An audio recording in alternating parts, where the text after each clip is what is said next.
Rock and roll may live forever, but we only retire once. Kevin Lamour of Our Financial Plans and Quadris Investment Services offers a large range of financial solutions from some of the biggest leaders in the investment and insurance landscape of Canada. See how a solid financial plan built with friendly and professional advice can help. Find out more at ourfinancialplans.ca or give them a call at 705-949-1316. Hello, folks, and welcome to the Lonesome Cowboy Podcast. And today I have somebody I think that might be closer to a cowboy than I ever am. That's for damn sure. And all the way from Alberta, Edmonton, Alberta, that is Mr. Orvald Wayne. How are you, sir? I'm very good. How are you? Very, very good. Excellent. So, what's your story? Where does all this begin for you? Okay, let's dig in here. Yeah.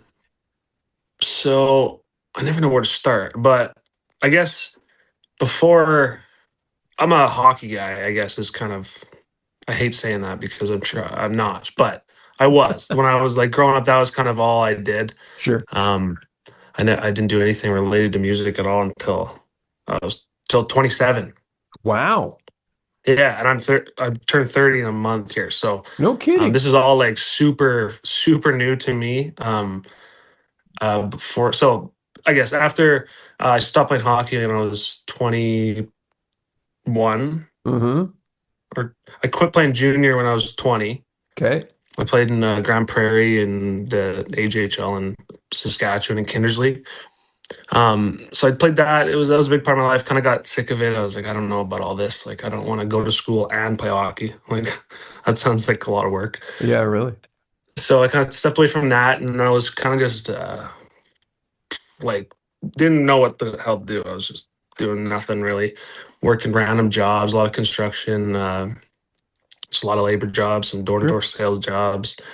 And then I got into painting, and photography, and that's kind of what I was doing for the last like 8 years or so before music. So then I went to cinema program at Nate here in Edmonton. Mm-hmm.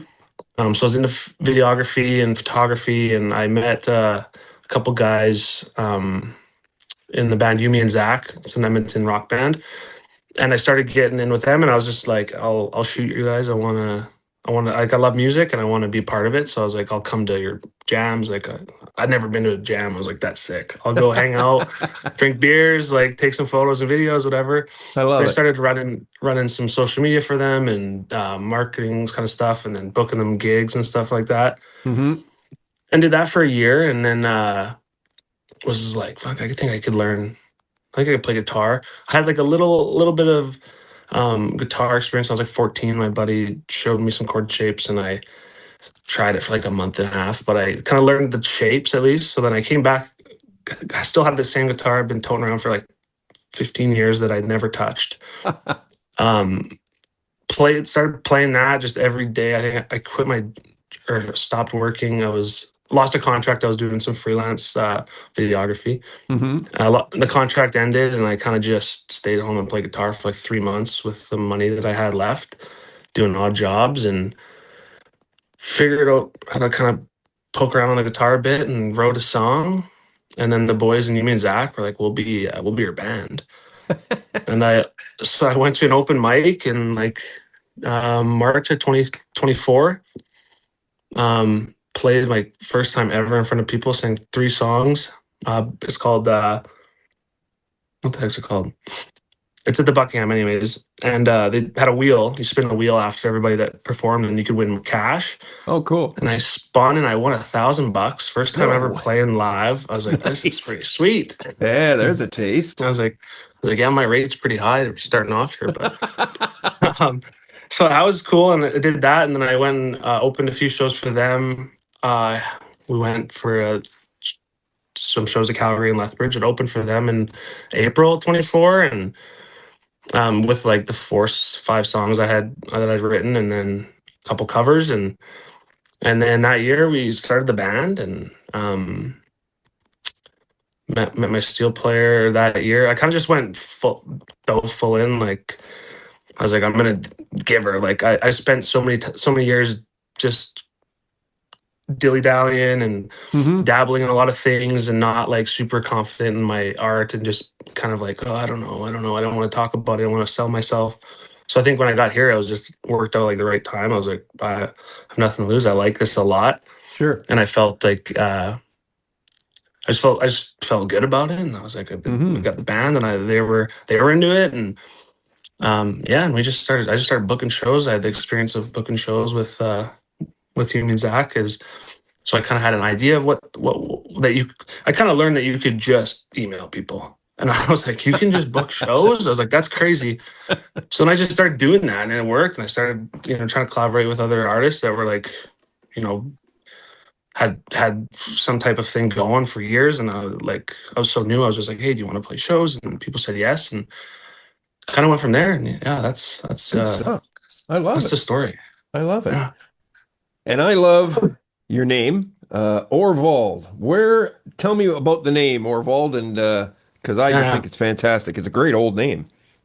Yeah, it's Orvald is my dad's or actually, his adopted dad's name. Okay, cool. And then Wayne is my mom's dad's name. So they're both my grandpa's names, and they're both my middle names. I got the longest name ever and the short. My first name's Ty, and it's just 2 letters, so it's kind of hilarious. But yeah, so they're my middle names. Wanted something with a little more substance, did you? Yeah, I was like, I don't know, Ty's pretty. Yeah, It's kind of lame. I It's like it. it's yeah, it worked out. And then we were we weren't sure what to call the band once we kind of were like, let's start a band. Yes. And we went to Charlie Crockett came to River Cree here Yeah. in Edmonton, and we went to his show, and it was so good that we were just like, that was such a show. We were just out there smoking. We're like, that was crazy. That was a show. And then my guitar player Zach was like, we need to put on a show, and he's like, let's be the Orvald Wayne Show. And I was like, that's good stuff. So we ran with that. Okay, well, here, now I got a question for you. I'm glad you went down that road Sure. because when, you bill yourself as the Orvald Wayne Show, what does the audience get when they come to see the Orvald Wayne Show?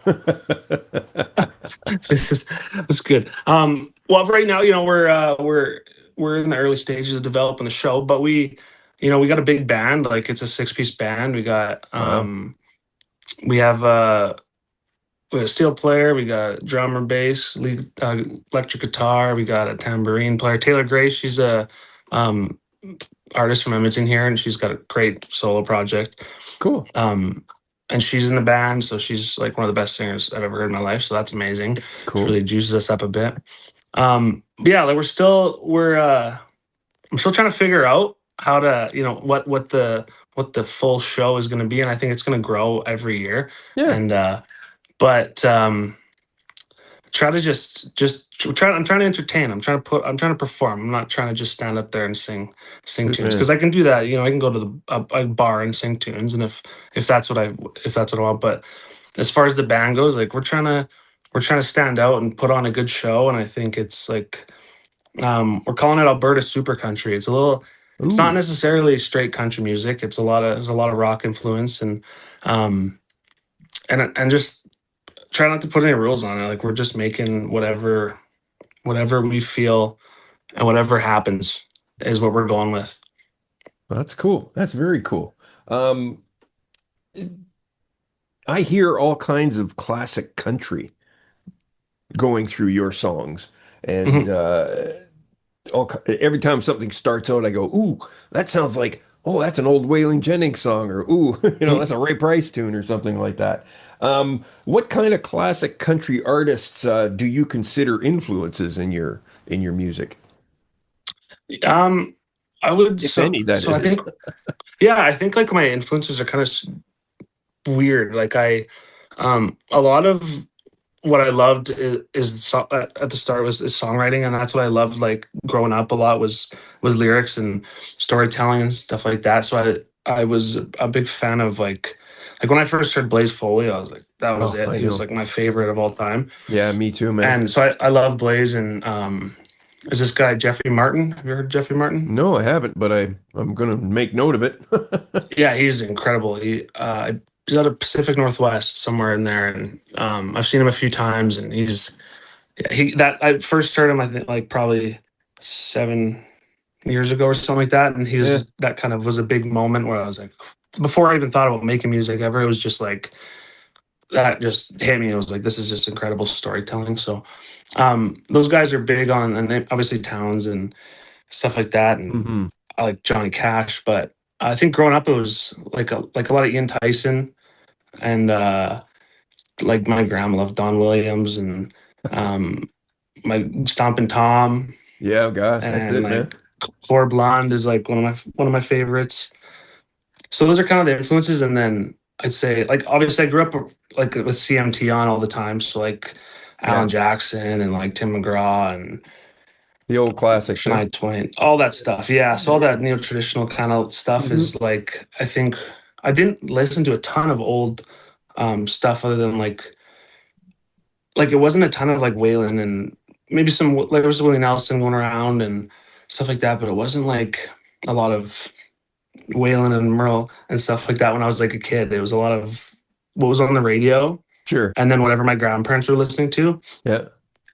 But as I kind of grew up, I got into that stuff, and yeah, Waylon is now. I think my influences are kind of changing because I got the band now, and I'm kind of writing more for the band. And Of course. whereas when I first started, it was like I was Blaze and Jeffrey Martin. I was like just me and a guitar and just like Yeah. pouring it out. But now it's like, yeah, I'm listening to more like Drive By Truckers and Sturgill Simpson and like I like it. Jason Isbell and 400 Unit and stuff like that. And we're really Hmm. Charlie Crockett and Yeah, those um, are great. yeah. So I think that's what I would say on that. So when it Probably miss comes, some people too, but yeah, that's cool. When it comes to, well, actually, let me ask you this: you got a lot of singles out right now, and yeah, yeah, which is how many of us all start out? Do you have an album plan coming down the road? yeah. I'm well. Right now we're going to the studio in 2 weeks here for a batch of 5 songs.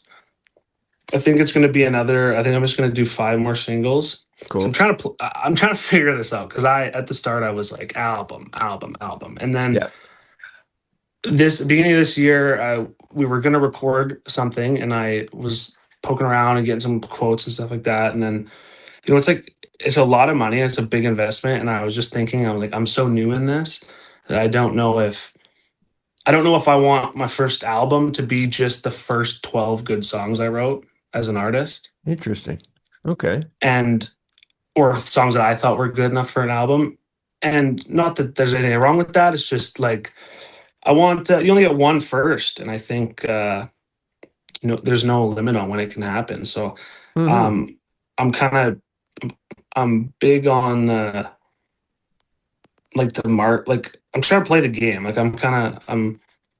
It's not the one we wanted to play, but it's the one that there is. So um, as far as I'm concerned, like for these 5, I'm gonna release 5 singles this year, 5 more, and then just consistently throughout the year, every couple months, and then next year we're gonna record an album. So kind of just try to maybe prime it up, see what we can get as far Yeah. as traction going, and Yeah. then Yeah. Yeah. we're working on kind of a concept Canadian concept album. Cool. We want to make Canadian music. Good for We're not you. trying to get we're not trying to sound like Nashville. I'm not trying to make music where they're like, where's this guy from? It's like, no, we sing about what we know and sing about Canada and our Good stuff. experience here, you know? Yeah, that's nice to hear that kind of stuff. When it comes to songwriting, where does it come? Where does a song come from for you? What makes a song say, I gotta write it, or I don't gotta write it? Yeah. Um, I would say like I'm big on like just writing down like one-liners. I just think of like I'll often just hear something or think of something and just kind of jot it down. So I've got like a good kind of Rolodex of quotes and things that I've heard and stuff like that. So if I'm as a songwriting like practice, I'll use that and like start there. Try to just make sure I'm keep writing. But a lot of it, it's kind of going through a little bit of transition as far as like my process. So a lot of it at the start was like just, I think I had a lot to like say from growing up, and or even just that the few years before I started writing songs, Sure. that I didn't necessarily know how to get that out. So I had kind of a stockpile of stuff that I had to get out almost. So that was like almost the first batch of tunes, and it was a lot just like inspiration, like something would come, and it all started before I did play guitar well. So it was mainly like vocal melody and just kind of singing the songs vocally first, and then trying to figure out the guitar after. That's cool. Whereas like now I'm all in on guitar now. So like I'm starting way more from the guitar side now, where I'm writing guitar parts and trying to write vocal melodies and lyrics for that. So it's all kind of, I'm still I'm so green in it all that I'm like figuring everything out still, and I'm still changing all the time. Yeah, it's crazy, you know, because we could talk again next year, and it could be a totally different interview. Absolutely, yeah, absolutely. As a matter of fact, I want you to reach out back to me when that new album comes out, and we'll have For you sure. back, and we'll have you back on again, and we'll talk just about the album and go from there. Definitely. So, when you talk about writing and you talk about Canadian songs and Canadian music, Canada's under a lot of pressure lately coming from within, happen to be right where you are, and from down south. Yeah. I didn't see any of that kind of influence in your songs. Is that something do you think you'd ever address as the state of the world in your music? Or are you just going to be one of those guys where we can go there to forget about the state of the world? Yeah, that's I'm I figuring feel that out terrible because for asking. I feel terrible asking a guy who's just been at it for 3 or 4 years. no, but I'm yeah, I think about that a lot because I'm pretty vocal. I have like pretty strong opinions on that stuff. Okay. And I do sometimes express those online on Instagram sometimes. Yeah. But it's like on a story or something like that. But yeah, it will for sure, because it will. Yeah, Okay. it'll come up more. I want to make sure it's not tacky and not well thought through. So I don't want to just start writing political songs. I'm not a political songwriter. I'll write songs about things that are happening in my life. So this is a big thing that's going on, and we have a song, "Dear Alberta," that I have out. It's a I was listening to that one earlier. solo song. Yeah, so that was like I wrote that last year or 2 years ago, I think, or something. I don't know, last year, and when that was just kind of like out of nostalgia, and I didn't really know what to write about, so I was like, oh, I'll just write about Alberta. I love Alberta. Yeah, there you go. And over the year of playing that, and year and a bit of playing that song, it's come up where we've had like people. We had somebody ask us one time. They were part of Danielle Smith's whatever, and they asked us at the show if we would be interested in like playing at an event for the UCP. The UCP rally, eh? Yeah, I was like, in the moment, I was thinking, I was like, oh yeah, we'll play it. I was like, we'll put on a show for sure. I was like, we could do some great stuff, but they never got back to us about that. But so it's come up where, you have a song that's about Alberta. A lot of people are gonna be like, yeah, hoorah! Like, we love Alberta too. But it's like, no, it's not about that. So lately, I've been at shows more, so like kind of making sure that it's getting across the right way, because I don't want it to be misconstrued, because we got a big hat, and I look like a cop or something. Like it can be confusing, and so I want people to know that I'm not. That's not what we're singing Alberta about. We love Alberta, but it's not like that. Yeah, exactly. The 21st century music business. You've heard all the horror stories about that we're playing for wages we used to play for 35 years ago. and so Yeah. on and so forth. Yeah. And streaming sucks, you know, Yeah. donkey parts, as they say. And here you are dropping into it 3 or 4 Mhm. years in. And what's your take on what's going on with this music business here now that you're a brand new guy? I'd be curious what your thoughts are. Yeah. Um, I think like yeah, I think about this stuff all the time because it's a different perspective I have because I'm not jaded yet. Oh, okay. I don't think I ever will be. I don't get like jaded really, I don't think, but I haven't been doing it for 10 years. Like turning 30 next month. If I'd been doing it for since I was 20, maybe I would be have a way different perspective, probably. Hmm. But I knew for sure what I was getting into because like as an active decision, I was 27. I'm like, yeah, I'm gonna start a band. Like that's not a fun like a high school kid that's Yeah. trying to fill some Right. time, you know? It's like, yeah, I Yeah. have a full-time job, I'm gonna start a band too. So I kind of knew what I was getting myself into. And but I don't like sure it would be nice to have I don't know. I don't know if it was better. I don't know. Because I think about this all the time. I don't know if it'd be better to have to go print out flat like record an album and then have a bunch of CDs that I now have to go give to people and get them to listen to. Like I don't know if that's better than posting online and getting 300 views. Sure, it's only 300 views, but it's like 300 people. If you post 100 videos, it's a lot of people. That's true. It's kind of like a volume game, and I'm working on the whole content thing is kind of a nightmare too. But Yeah. Welcome to the world. Yeah. yeah, but I mean, I try to find. I try to enjoy it. I come from a kind of a film background, so Cool. I like cameras and stuff like that. So I enjoy that stuff, and it's just it's a game, and it's like if you want to play, you could play. You don't have to, but I want people to hear the music, and I like playing shows, and I want to play to as many people as possible, and Yeah. cooler shows. So you got to play the game. Yeah.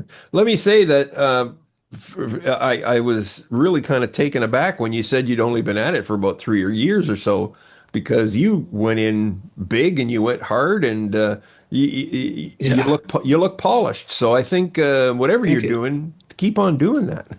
thank you. I think it's all the years I've spent dilly dallying around in different mediums of art because there was so much time where I painted and I loved painting and Yeah. but I could never sell it. I was never like, yeah, this is worth money. Yeah. Or I wasn't willing to stand behind it like fully at that time. Yeah. So when this happened, it's just like I was like, I got to make that decision because I can either go half in and then it's like a hobby that takes up a lot of my time, or I can just go all in on it and be like, Mm, and not look back. What's the point? yeah. Well, I get it. I Yeah, get where you're coming from. I mean, I had a full-time studio for 26 years downtown here. And I yeah, mean, I still that's do some work, and I'm publishing my first photography book. Well, oh cool. was supposed to be out last Saturday, but That's your e-publishing. birthday today. No, actually last Saturday, No? Oh, week last ago. week. Oh, But okay. thank you. Well, happy Yes. belated. Yeah. Nonetheless. Yeah, so I actually have an album that's based on a series of photographs I shot with a Yashica Mat 124 and Kodak Tri-X. Oh, cool. Yeah, and I'd like to hear that. Is that yeah, out right now? it is. Yeah, it's called The Oh, Neighborhood: okay. Songs and Stories of a Blue Collar Raising.